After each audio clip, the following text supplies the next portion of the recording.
Arthur, you dirty bastard. Alright, we'll explain why I've made that remark here in just a second. You can look at the minimap if you haven't figured it out by yourself. Spawning here in the top left corner of the map, playing for himself, has no team, and is up to some shenanigans. Give it up for, I'm gonna try this, Hyunmin Hook. I can't say his name, I'm sorry Arthur, that was embarrassing. It is the Teal Protoss Arthur. Find him on Twitter at SC2 Arthur. His opponent though in the lower right. A player you haven't seen for some time, but still good nonetheless. It is the Red Terran Properties Morrow. Find him on Morrow at Prop Morrow BB2. Broadband 2 BB2 is of course the internet company that sponsors the team. I can't remember who. I was watching some random casts the other day. Some guy that applied to Base Rate TV and was casting show. And he didn't know how to say show, so he called him BB for the entire game. And I just like, oh god, really? Oh, god. But just so you guys know, Property is the team. Broadband 2 is their sponsor, and I think having an internet sponsor is pretty cool. Now, Arthur's actually gone for one gate here. This is not two gates. This is most likely going to be a stalker follow-up. He's probably going to put this... Wait, whoa. Is he going to put the Cybercore in his own base? Where's that probe going? He's actively moving it on purpose. I guess he didn't want to give it away? I don't know. So, two gates, we've all seen two gate proxies over and over and over again. And usually it's, you know, zealot after zealot after zealot funneled through to do what it can. Oh, he was spacing out the timing for the scout is what he was doing. Okay, that's actually pretty cool. Because now this probe comes in at what looks to be a regular time, and Morrow's going to think probably nothing of this initially. Of course, if you send the probe in right away, it kind of gives away, like, wait a minute, what are you doing at my base at the 1 minute mark? Something is up. Now, the SCV is going to go for a counter scout. Well, unfortunately misses, and Arthur's not actually going for the cyber cores. I thought I was going to talk about that in a second, coming here at home, but as instead chronoed out zealots initially. So the point of this is, well, unfortunately with a Reaper coming out, Morrow can kite the zealot infinitely. If this was Marines, the Morrow would be dead. He'd be sliced and diced, and there'd be no problems, no worries. Second zealot going to come out here, and unfortunately the Reaper is... Well, it won't die to a zealot. It won't die very fast. So if Arthur decides to focus on the SCVs instead, which looks like he's rallied zealot to actually kill multiple SCVs here, full pull is engaged. He's going to get some kills here for sure. So, oh, Morrow with the mineral bunker, though. He's actually so good that he saves 2 SCVs. Should have been 4 kills, ends up being 2. Bunker being put down at the top of the ramp. With that zealot being here so early, he knows immediately what's up. Stalker is going to be chronoed out here. A second Reaper on the way. But Zealots, they got quite a bit of health on them. They don't exactly go down fast. I said it. Like, the SCV surround was more effective than the actual Reaper damage. SCV on the bunker needs to be focused on. Arthur needs to make sure this doesn't go up, but instead focusing on something else. I don't know. He's not looking at the Zealot. If he cancels that bunker, that'd be huge, but unfortunately gets a swipe off for nothing. Stalker can do a little bit more against 1 Reaper, but not 2. So Arthur's immediately in a very awkward situation.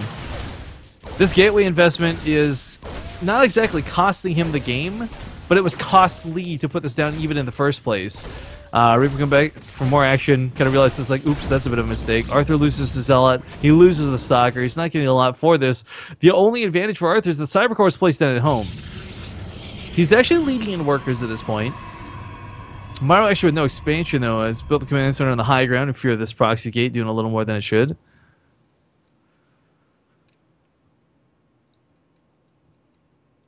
And then, of course, the Reaper's hiding in that bunker. This is one of those weird situations where I think defensively 1 Marine in a bunker would be a little more effective. Having the 2 Reapers across the map, potentially picking off probes, assuming your opponent doesn't have a mothership core, could have been a viable side option. Even if he did have the mothership core and you knew it, dancing with the Reapers is never too much of an issue. Piling going to be taken out, so there'll be no warp in, so I like this choice on Morrow instead of choosing to ignore it. Natural base coming down here for Arthur. He's actually going to recover out of this, as weird as it is to consider. I mean, he's thrown away a lot here in the early game. He didn't get a lot for it. The potential was there, of course. But I think a couple of mistakes here and there kind of cost Arthur his opening in this game. Now he is following up with the Oracle. Well, he's making the Stargate, but it's most likely going to be the Oracle. That's another thing, too. Morrow scouts this. But he's going to actually have to just produce Marines. He's making a Marauder right now, but I think that barracks is going to be turned into Marine production right away, because without reactors down, he might not even have enough actual Marines to deal with the Oracle when it comes in. Mothership Core much less on top of this. And a quick question for two. Are you seeing lag spikes, or is that just me? Yeah, okay. That's unfortunate. Might be Arthur causing them.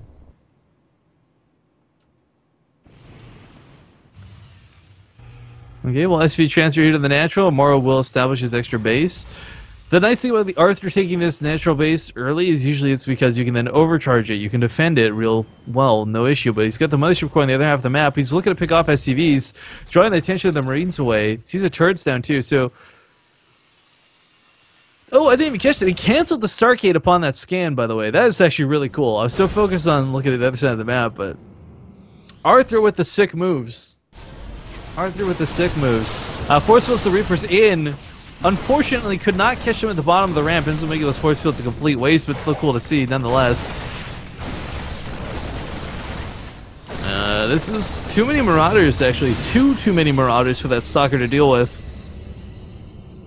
I don't think this base will go down, but Arthur, of course, has to wait a little bit here to defense it, so to speak. Probes are being pulled. Good force field actually limits a lot of the damage coming out of this army. There's like the extra 2 seconds it took the Marines to actually get involved in that fight. One of the Reapers wasn't even fighting, and Arthur actually cleans that up with minimal losses.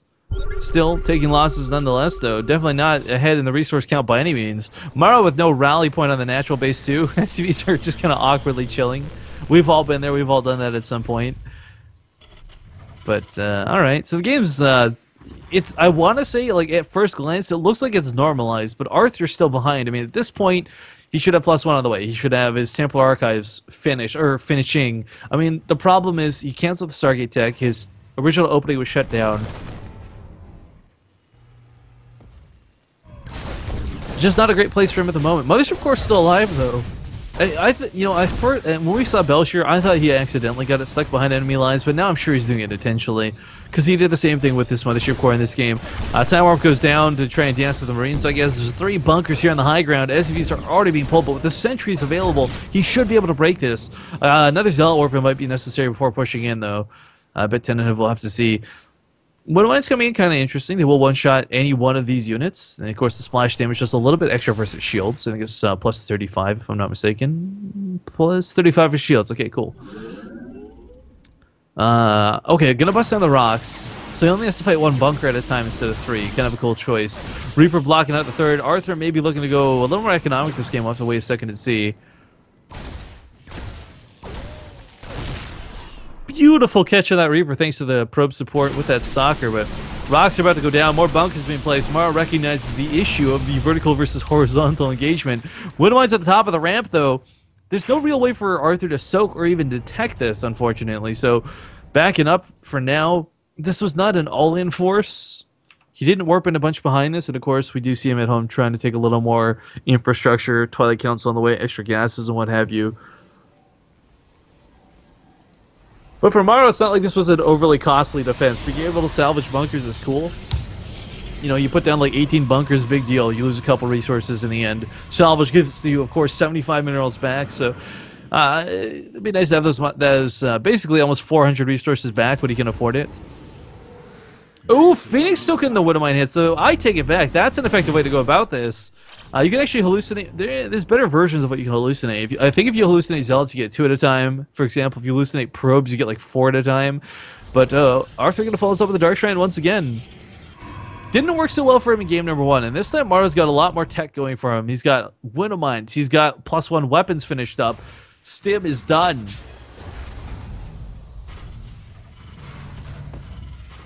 The moves Arthur made last game simply won't cut it here. If Morrow could hold with less, he'll certainly hold with more.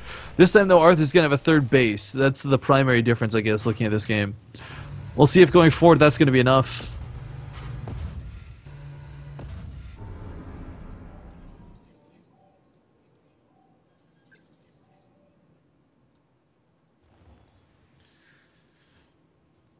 It's just kind of died down right now. I don't really know what to say. It's not a lot to overhype at the moment. Arthur is, of course, just trying to get his tech up. Morrow's got some really great infrastructure going for him. Looking at the main, it's 5 racks, all with add-ons. Factory Overlord is being sent out into the world. Even a 3rd command starting coming out for Morrow. So as weird as it is to consider, we may have a pretty macro-focused game out of the way this is opened. SCV ready.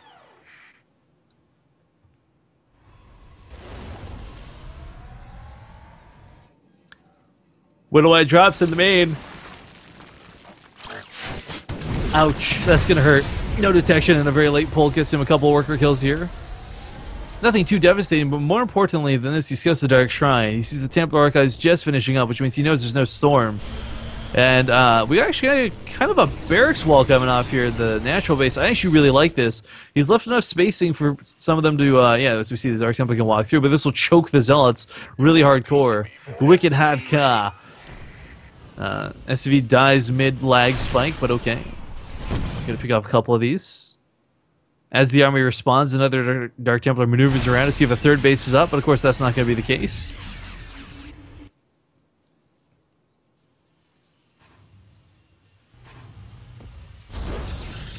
This push out of Morrow is actually looking quite scary, but one thing worth noting, guys, is Morrow's not gotten combat shields, and I think he's completely forgotten them at this point. Like, that's not the world's most devastating mistake, because there's no area of effect available on the field. There's nothing in play. Archons maybe if he wants to get some instantaneous, but without those combat shields, 10 less health on each of these Marines, with what is almost 50 Marines, that's effectively like 500 health missing from your army before you even engage. Combat shields now started. Morrow kind of going like, oh, I wish I had made this a little bit earlier, I guess. Plus 1 armor, of course, finish up in a moment's time, but plus 1 armor is nothing close to having 10 extra health. This base of the third looks like it's going to go down. Overcharge popped to the natural. Overcharge really needs to be popped to the third, though. Arthur realizing it's perhaps a little too late. Now if he overcharges it, it's already dead. It's not going to get enough hits off, I don't think. Cannon going to add a little bit of damage to this, but focusing this down with some nice stim, this base should fall. Meanwhile, engagement can't be forced here. Arthur loses the mothership core as well. Oh boy, this is looking rough. Morrow in such a good spot in this game. Feedbacks on all the medevacs. No storms available. It's not done researching yet. If he can just wait, if he can keep the force fields out and actually picks off these medevacs, this is the sort of thing he needs to do to buy himself time. Losing that third base, though, is not good no matter how you look at it. Third base for Morrow has just actually been landed while this was going on, too. So mining, muling, etc. will begin here in just a moment's time. Morrow falling back, though, not want to overstay his welcome. Doesn't have a lot of medevacs, is why he's not continuing to press into this.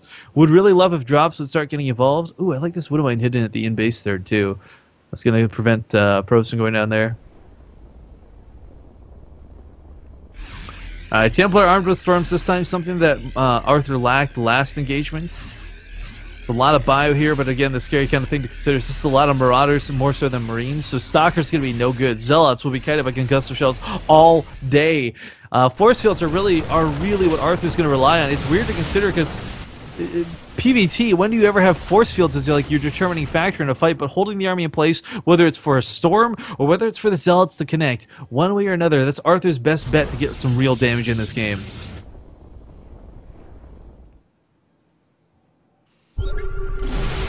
Man, Arthur, actually, he's got a bit of a clock here, too. +2 is finishing up in a moment's time from Morrow. Guardian Shield goes off. Looks like he's certainly going to try and get those force fields that he needs. Decent first storm. Second storm is all right, too. He's still got a lot more behind this. He's going to need a lot more behind this. Force fields do go down to keep the army back. I would have liked if he had used it to keep the army in more so than that, but unfortunately, Arthur, until this pylon's done, he's got no reinforcements. He's fighting with a very low army supply, 50 to 133. I don't know if he's got enough force fields to even segment this. Another storm comes down, still takes out a lot of these units. Medevacs are completely dry, if not dead at this point. Looks like he might force a small, awkward little choke, I guess. I don't know. Morrow picks up that Marauder, gets on out. More Zealots going to be here on the front lines. Templars still have Storm available to them. Has to be careful. It doesn't want to have to use it like this. Marauders will pick off one of the Templars. That's one less Storm that he has to worry about. Drop going to be shuffled here towards the top, so you can pick off that pylon, pick off the probe maybe. Not wanting to push forward with too much, knowing the Storms are just ready and waiting for him. Bit of an awkward engagement here for Morrow, because, I mean, at first glance, he should be able to just A-move and take on this fight, but of course, Storms are what's keeping him back. Another great snipe here with those Marauders. Another Templar does fall. Charge loss coming in, attacking from both fronts, left and from right. Storm goes down. Lots of damage going out, but there's no more Storms available. This is the last bit of army from Arthur, and looks like Morrow will take it 2-1 over Arthur. Oh, do you not have